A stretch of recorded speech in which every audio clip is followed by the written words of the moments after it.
right. Happy Sunday, everyone. Felicia Malone coming again to review Power, Season 4, Episode 3, I Know the Kind of Man You Are.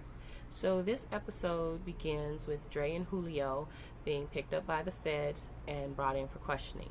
They also bring in Lakeisha.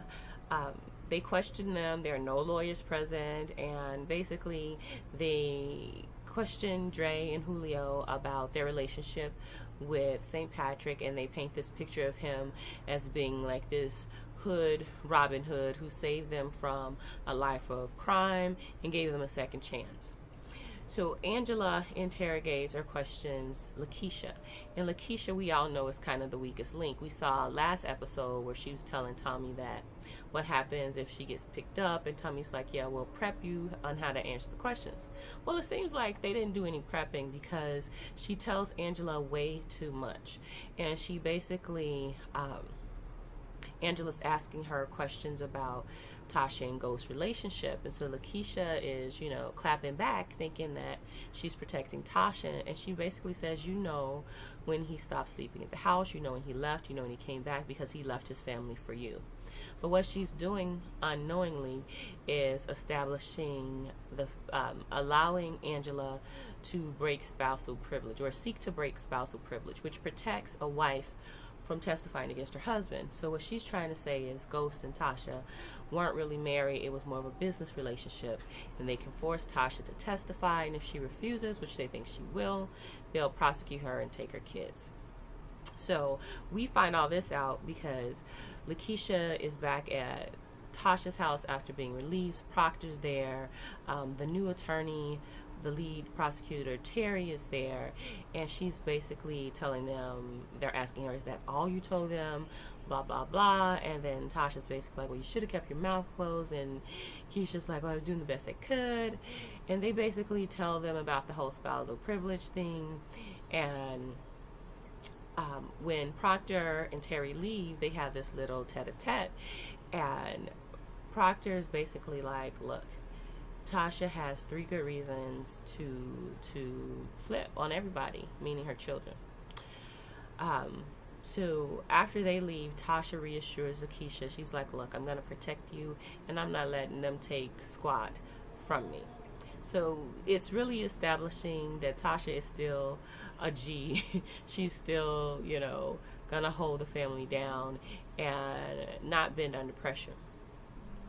The next scene, we see Angela in this church, and she's kind of in the background of the activity, and the camera spans across the front of the church, and we see that it's Greg Knox's funeral.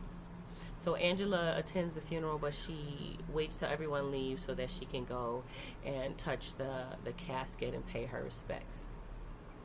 This new prosecutor, he is really like the alternate universe James St. Patrick, and this is so clear in the last scene, and I'm going to get to that, but keep that in mind. So he's this straight-laced, flashy, confident, cocky lawyer, and he's the reflection of this image of black manhood that Jamie is trying to portray, but they took 2 disparate paths to get to where they are. So the new prosecutor, he asked James, his first question to him is, did you do it? And James was like, no. And so Terry replies, indignant, juries don't like that. So Proctor comes in, and then he asks were they formally introduced, yada yada yada, and he basically tells them that feds are going to argue that St. Patrick killed Lobos in order to protect Tommy Egan for prosecution. And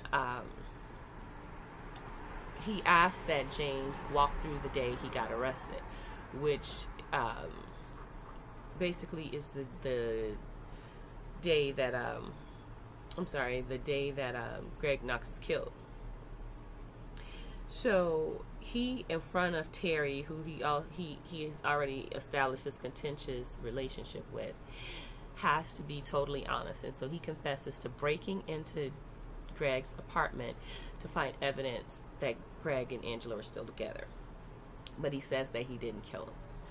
So during this conversation, James, when he's recounting the events, it comes back to him that Knox pulled him over and threw him against the car.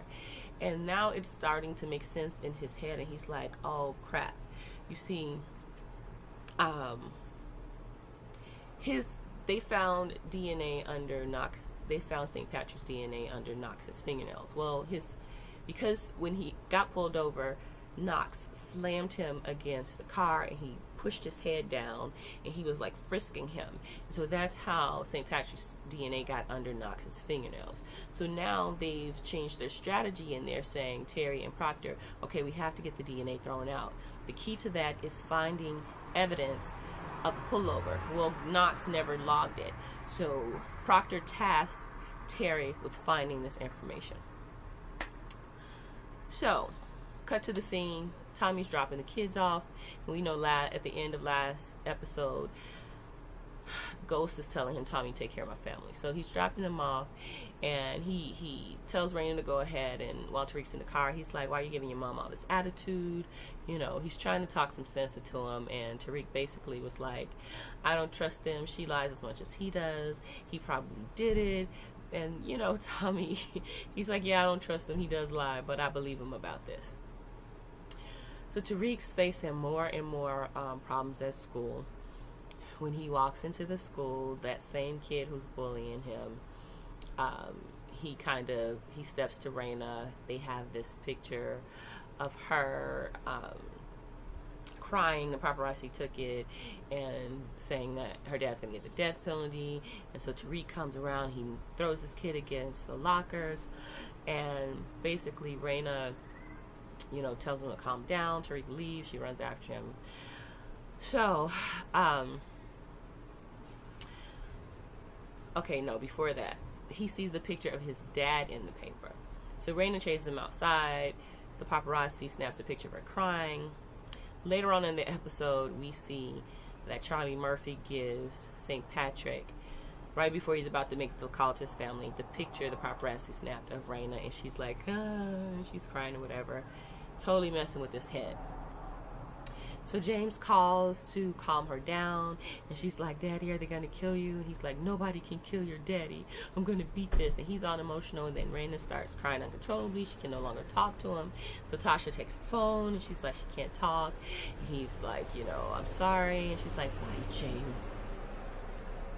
So a whole lot is happening, right? So I'm jumping back and forth just a little bit. I'm lumping some sparsed out pieces together. More about Tariq. So Tariq calls Kanan, of course, and he's, you know, crying about his family situation. And Kanan was like, look, he's giving him lean. He's like, forget all that. Are you ready to do some work?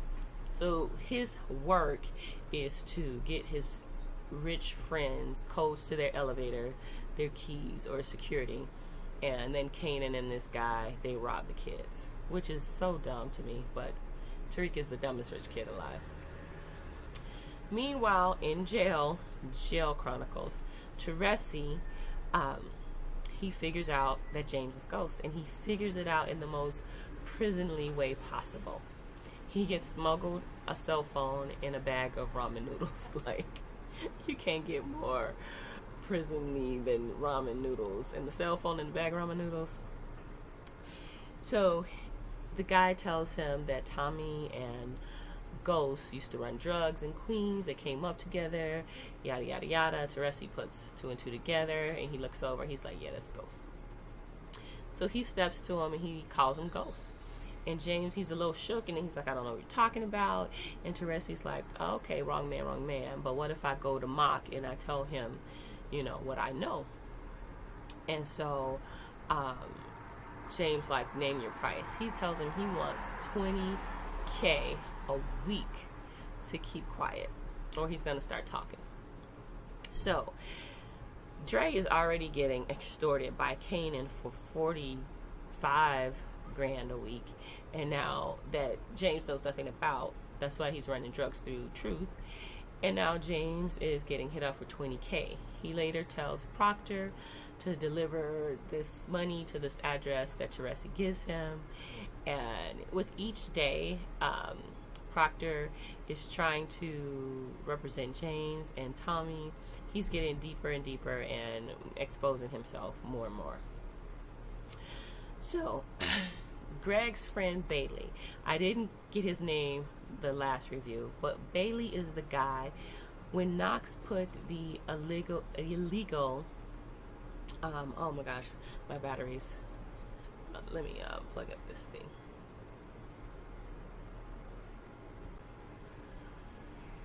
Okay, so Greg's friend Bailey is the guy from Homeland Security.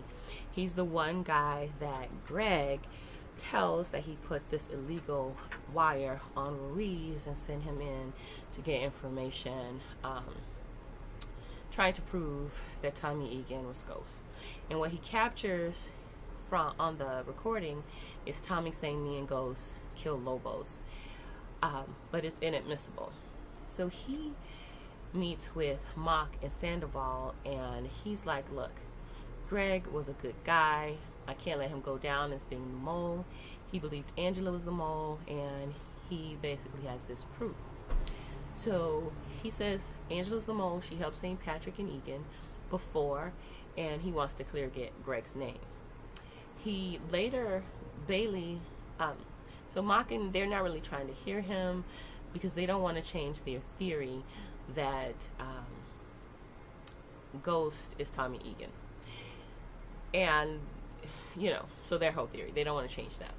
So Bailey goes into Angela's office to visit her, and he basically, lets her know that he saw her at Greg's funeral trying to be, secretive or whatever. He blames her for Greg's death, and he wants her to admit that she's the mole. And Angela's like, "I'm not going to admit to something I didn't do," sounding eerily like James St. Patrick saying the exact same thing to her. That he's not going to admit to Greg's murder because he didn't do it. So Bailey goes and talks to Cooper Saxe and tells him about the secret recording. Saxe then goes to the judge off the record while the judge is in the sauna. He's like, "Okay, hypothetically speaking, if I had some information that could prove Greg's innocence and that that Thomas Egan killed Lobos, what would you do?" And he's like, "I wouldn't allow that inadmissible crap in my court." And he's very upset that Cooper Saxe even came to him with that. So later on, we see Sandoval meet with Bailey, and he's saying he couldn't, he wanted to talk to him because he couldn't tell him in front of John Mock that Greg found out Angela was the mole, and he has this evidence.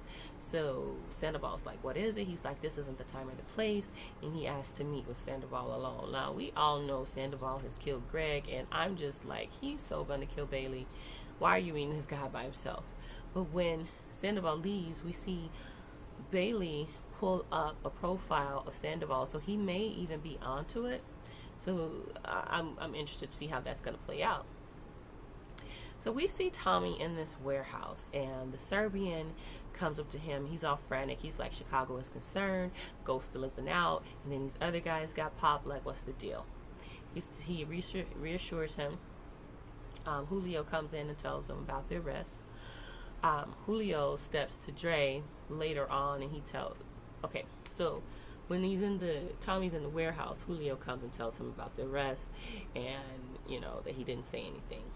Later on, we see Dre in the club, and the two girls, Julio's girlfriend and some other girl, they're prepping these truth boxes with drugs, because Dre's running drugs out of Truth, and he has this scheme. If somebody asks for 2 bottles of Citron, they get a bottle and they get the drugs, and then the other bottle disappears.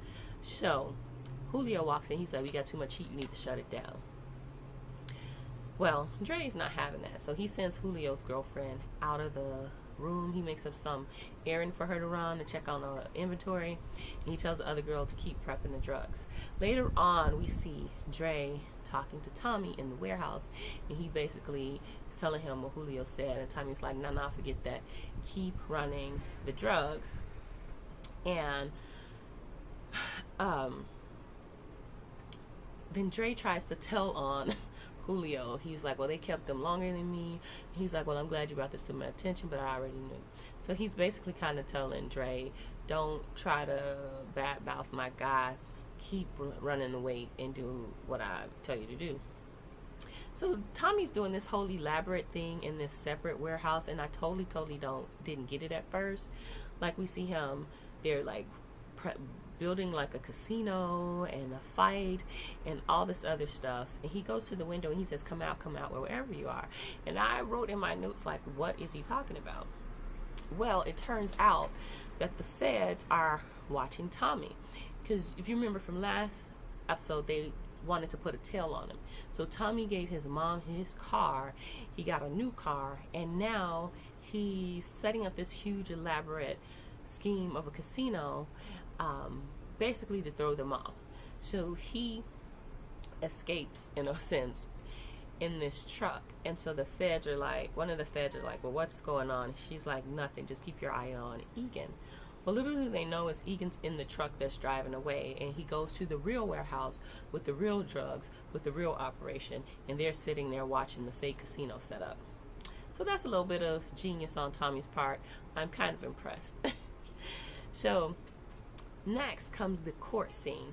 Terry comes through with the footage of the stop, Greg stopping St. Patrick. He gets it from a traffic camera. So the judge admits the video as evidence, but he does not agree to dismiss the DNA. So what Proctor does is they're going back and forth, and Mox is like, if you admit this video, it's going to poison the jury pool. And Proctor says, well, withdraw the DNA evidence. So what Mock basically has to do is admit defeat. He withdraws the DNA video because they don't want to influence. If they allow that video in, it's going to show that they covered something up, and it's really going to influence the jury poorly on their behalf. So Mock agrees to withdraw the evidence. Next, we see him go and apologize to Angela. He's like, I should have taken the traffic stop information more seriously. You're a valuable member of this team, and I want you back on the case. And so that's really all Angela wanted. Next, there's this scene where we're back in the jail, and Terry and James St. Patrick, they're in the cell alone. Well, not the cell, but their little meeting room. And Terry tells James that he can see right through him, and they have this little back and forth. And it's like, he tells James, you took the easy way out. You are just like these other cats in this jail. You sold drugs to try to grow legit, and when you could have made a different choice. So James is just like, you think I had the advantage, like I took the easy route, but you probably grew up in the house with two parents who worked, who were college educated. You had a room full of books. You're the one with the advantage. So it's like I said in the beginning, they're like this alternate universe. They're really representative of this type of black male archetypes in our society, and everybody wants to succeed and do better with their lives. And we have one guy who goes to school and does it the straight lace way, and another guy, all he knows is the streets, so he goes the street route. And it's kind of telling, seeing that Jay-Z dropped his 444 album, and Jay-Z kind of represents that James St. Patrick. He talks about growing up in the projects and selling drugs and parlaying that success into a rap career and success as a businessman. Now, I'm not saying Jay-Z did all the stuff James St. Patrick did, but that's just a parallel. And I just thought that scene was just really kind of genius on Courtney Kemp's part, especially when Terry looks at James and he says, I know what kind of man you are, James. And so James is like, what's that? And he flicks his orange jumpsuit collar. He's like, this man. And he's like, basically, no matter what you tell yourself, you know it's true. He's basically telling him, you're a criminal. I know you're a criminal. I'm only here for your money, so I can take your money and actually help people who need to be helped. And I think that this whole season with James being in jail is like almost like his chickens coming home to roost, and it's also like he's in this house of mirrors, and it's this maze where he has to get out of, but everywhere he's looking, he's seeing this reflection of himself that he doesn't want to accept. The fact that he is a murderer, the fact that he is a criminal, the fact that he's there because he turned his back on his family. So all of these things, although he was polished internally, he was this man in the orange jumpsuit. So will he make it out of this maze? If so, how's he going to find his way out? That's something to ponder, and we will find out next week. Thanks for joining me, guys.